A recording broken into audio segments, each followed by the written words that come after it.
Mr. Amaravati, President of Estonia. Dear Secretary General, thank you once again for choosing Estonia as one of your first destinations to visit.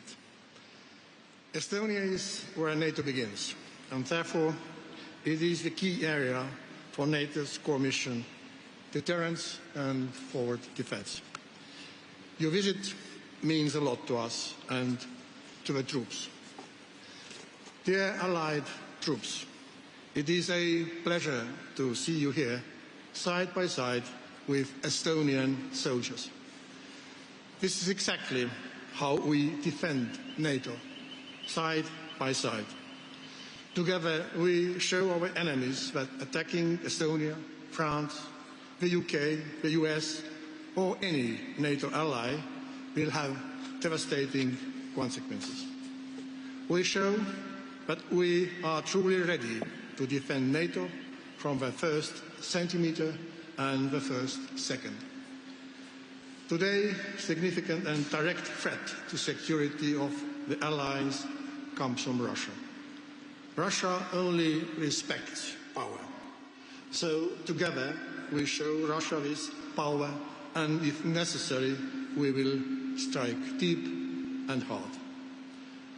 And I heard today and heard before that you are fulfilling this operation with utmost professionalism, that you train as you would fight, that you teach each other and learn from each other, and that you keep making each other better soldiers. So thank you for that professionalism. From our part, we will continue to support you as much as we can. Estonia will continue to invest in the best possible infrastructure and training areas so you feel at home here.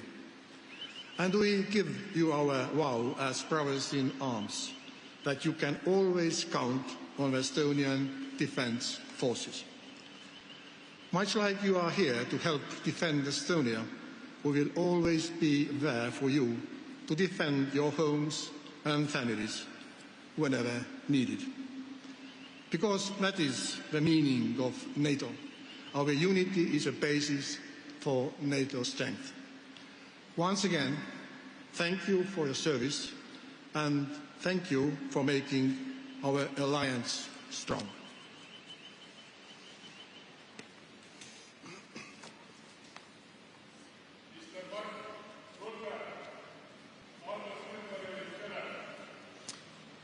Good afternoon, President Karas, dear Allard, thank you, and Chief of Defence, General Mirlo, for hosting us here today.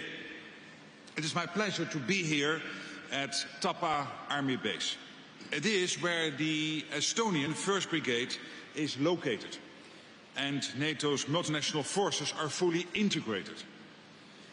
This is the first NATO battle group I have visited since I became Secretary General, and I am already impressed with your professionalism, commitment and resolve. Thank you to the United Kingdom for leading this battle group with its soldiers serving alongside troops from France and staff from Iceland. I also welcome that troops from the United States are here today. Yet another demonstration of US commitment to our shared security. You stand shoulder to shoulder with your Estonian brothers and sisters in uniform. You all embody the spirit of NATO. All for one and one for all. Together we defend Estonia's freedom every day. And Estonia will never be alone again.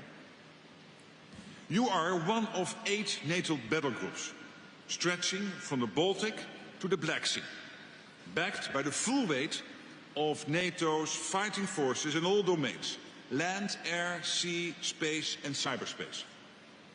Every hour of your vigilance reinforces our collective defense. You deter any aggression, and your presence proves that NATO will always defend every ally. Your efforts are not just a display of military strength, but also a clear commitment to preserve peace and prevent conflict. Let me also welcome that today the United Kingdom and Germany are signing a new defense agreement that will bring their armed forces and defense industries even closer, further strengthening NATO security. NATO will continue to step up our deterrence and defense and increase our support to Ukraine, because Ukraine's security is our security. It is a privilege to meet you here today. I was fortunate to speak with some of you earlier. You are the best of NATO. Thank you for your service.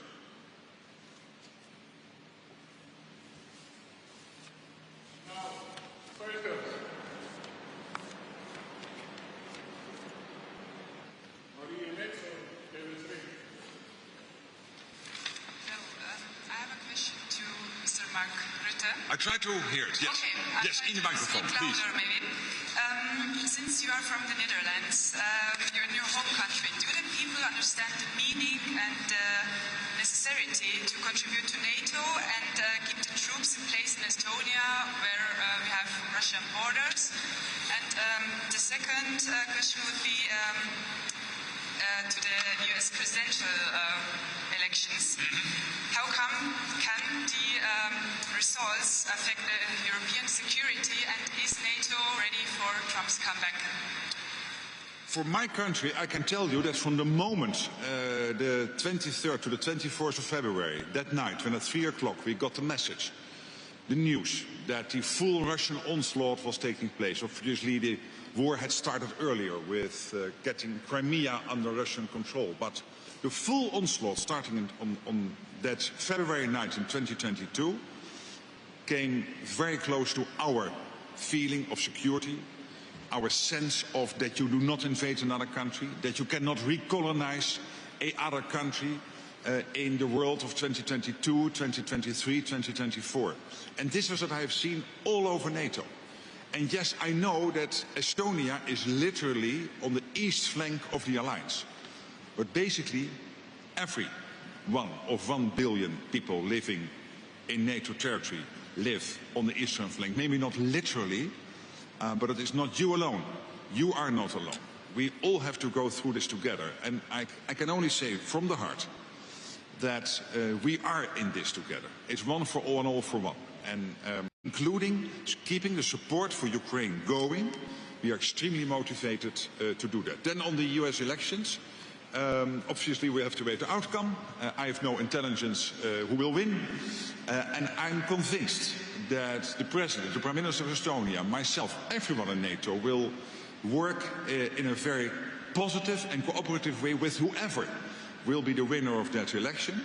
Also because both on the Democratic side and on the Republican side, people realize that NATO and the collective defense NATO provides is not only in the interest of Estonia or Netherlands, United Kingdom, but also for the United States. If Russia will be successful in Ukraine, and we will prevent that.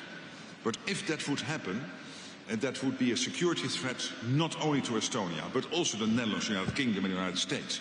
We all realize that. So this is a collective effort, and I know that we will work with whoever will win the elections. And of course we have no say in this and no opinion, but we have to make it work, whoever will be chosen. Representing Estonian newspaper Estvallet, and this question for both of you, Mr. President and Mr. Rutte, and they asked de facto, we already have a two-speed Europe, where our country can stand aside and others can work on effective cooperation. Could this system work for NATO as well? Because we have allies like Hungary that are voicing open doubts even about their own defense, not to mention helping the alliance. Let me be absolutely clear. We have a one-speed NATO. There is not a two-speed NATO. And every NATO country, and I know, for example, on Ukraine, my predecessor flew out to Budapest, had good talks with Viktor Orban, the Prime Minister, and they agreed on the modalities of non-participation in some of the military support for Ukraine. And this is possible. But then Hungary did not block anything, so everything is going ahead, and Hungary is providing an enormous contribution to NATO, KFOR and in many other places. It has well-trained armed forces. They are an integral part of NATO, so I will never expect a notion of a two-speed NATO. And we should not aim for that at all. This is really different from some of the arrangements within the EU, where you have specific modalities to deal with this, but in NATO, it's an alliance. Article 5, one for all for one, stands. Well, it's difficult to add anything, but what I can say that, first of all, Europe is multi-speed rather than two-speed in Europe. But in NATO, NATO is a collective institution, organization, that is defense organization. What matters is our collective speed. Just to remind you, when the war broke up in aggression in Ukraine, you know that some countries were very hesitant and did not give any military help to Ukraine. But now, after 2.5 years, these countries are on top list helping Ukraine. That means speed is very relative, and you look at this time scale. So the same applies also to NATO.